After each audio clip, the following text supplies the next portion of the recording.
معرفی مختصر ولسوالی ینگی قلعه.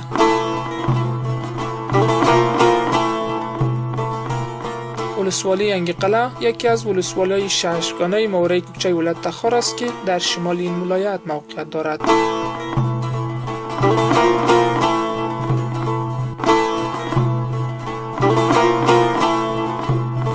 این ولسوالی از جنوب با ولسوالی خواجه بهاءالدین، از شرق با ولسوالی‌های روستاق و چهاب، از شمال و شمال شرق با کشور تاجیکستان و ولسوالی در قد متصل می باشد.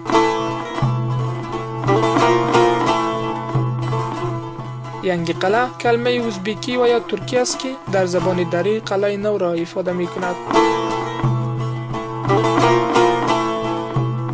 ینگی قلعه دارای 63 قریه رسمی بوده که به گفته مسئولین جمعیت آن در سال 1392 از 85 الی 86 هزار تن می رسد.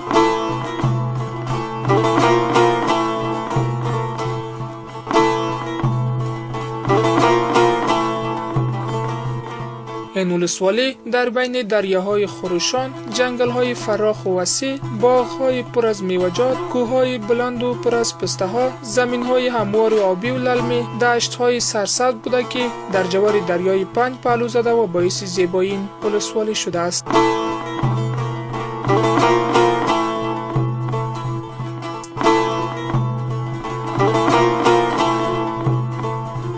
ولسوالی ینگی قلعه از لحاظ ژئوپلیتیکی در گذشته‌ها در کنار ولسوالی در قد اماکن خوب و محل تفریح برای خوشگذرانی و نیز شکارگاه شاهان و قدرتمندان وقت به شمار می رفته است.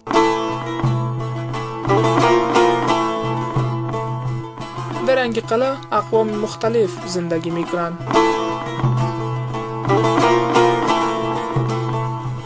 اما اکثریت جمعیت این ولسوالی را ازبک ها تشکیل می دهد.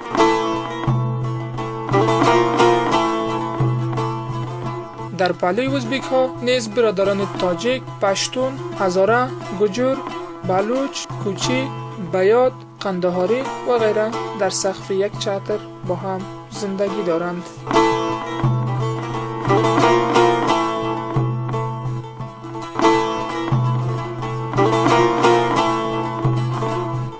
ینگی قلعه یکی از ولسوالی‌های حاصلخیز ولایت تخار به شمار رفته که 98% جمعیت این ولسوالی سرگرم زراعت، مالداری و باغداری می باشند.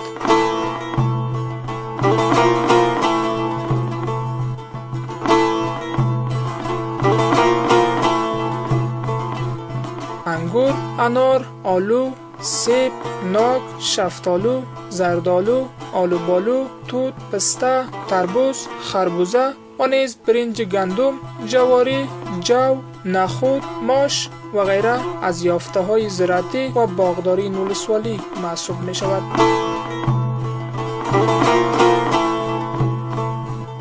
قابل یادآوری است برنج و گندم این ولسوالی در سطح منطقه از اهمیت خاصی برخوردار بوده که همه سال 10 تن حاصلات این ولسوالی به خارج از این ولایت نیز صادر می گردد.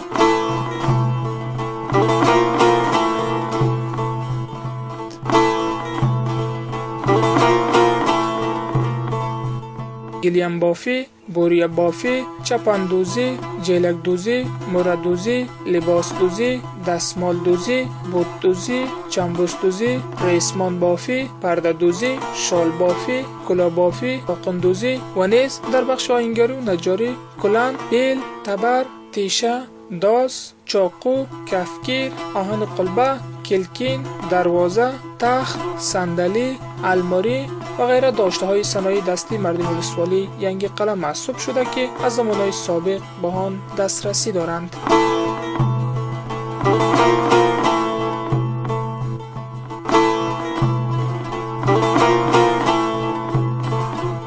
از لحاظ اقتصادی اکثریت مردم این ولسوالی را طبقه فقیر تشکیل داده که آنان مدیون و چشم دوخته زراعتشان می باشند.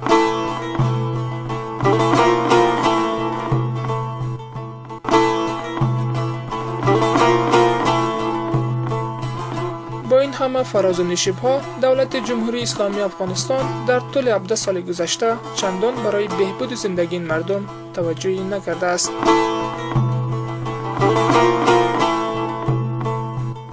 از این رو باشندگان این ولسوالی با چالش‌های مختلف اقتصادی دست و پنجه نرم می‌کنند.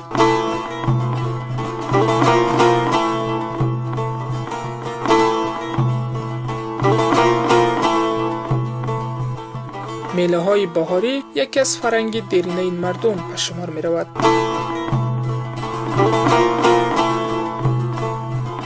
پیر و جوان، زن و مرد در ایام فصلهای بهار در دامان کوه‌ها و دشت‌های این ولسوالی رفته و ایام بهاری را با گل‌های لاله و گل‌های گندم و یا هم در کنار دریاهای این ولسوالی با ساز و پایکوبی سپری می‌کنند.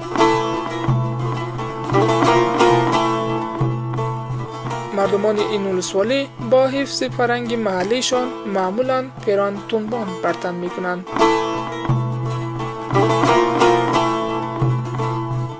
در بین باشندگان ینگ قلعه بازی‌های بزکشی و پهلوانی از اهمیت خاصی برخوردار می‌باشد.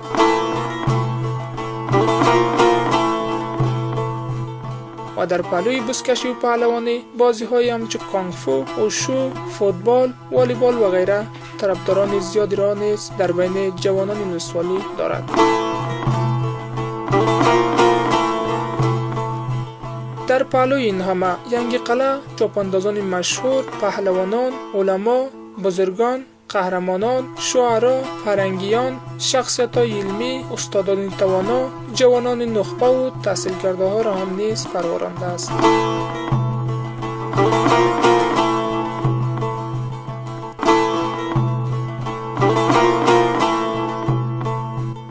حنابندان، سرتراشان، چوب بازی و ساز و سرود از زمانهای سابق در مراسم عروسی این مردم مروج است.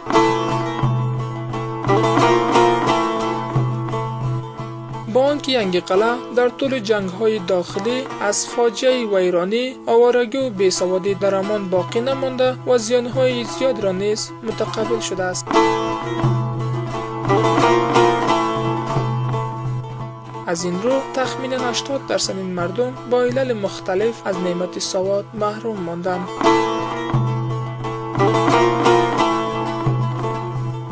با آن هم در این اواخر وضعیت معارف و تعلیم روز به روز بهتر شده که هزاران جوان و کودک در مکاتب و مدارس ولسوالی سرگرم درس خوانی می باشند.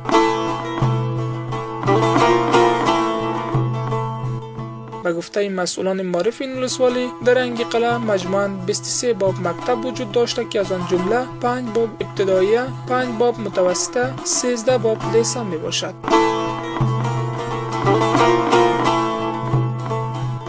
و نیز یک باب مدرسه، یک باب مکتب خصوصی، یک باب دارالمعلمین خصوصی، 6 باب مکاتب محلی مربوط به کمیته سویدن، 12 باب کورس سوادآموزی تحت نظر آمریت معارف این ولسوالی فعالیت دارد.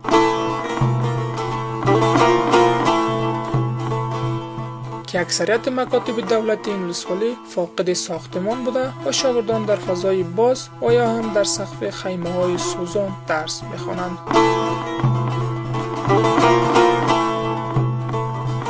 لیسه مرکزی، لیسه جلگه، لیسه رحیم آباد، لیسه جرباشی، لیسه آمو، لیسه زردکمر، لیسه کفترعلی و غیره لیسه هایی هستند که هزاران شاگرد از آدرس این مکاتب در مقطع های لیسانس، ماستری و دکترا در داخل و خارج از کشور مصروف تحصیل می باشند.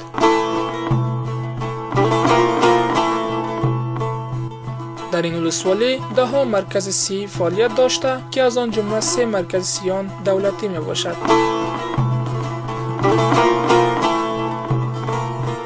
که یک مرکز صحی در شهر این ولسوالی و 2 مرکز صحی دیگریان در قریه های کفترعلی و جلگه فعالیت دارد.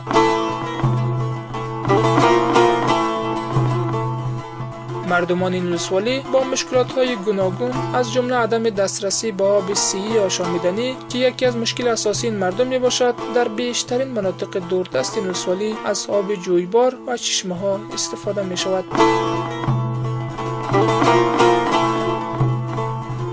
با این همه زیبایی‌ها و کاست‌های زندگی این مردم در این اواخر نارضایتی‌ها از امنیت تا عدم بازسازی این ولسوالی سر و صداهای این مردم را برانگیخته است.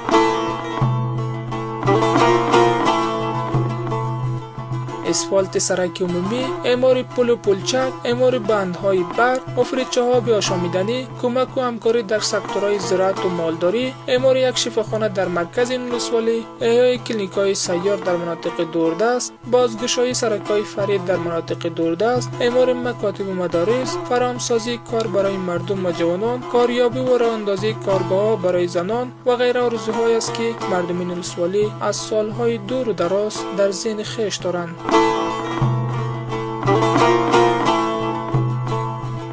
اما حکومت با این خواستها در طول 17 یا 18 سال گذشته اندک هم توجهی نکرده است.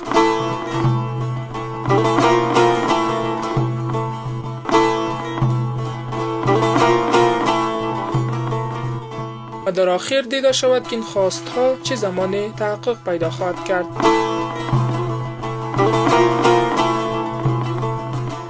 این همه را زمان پاسخ خواهد داد.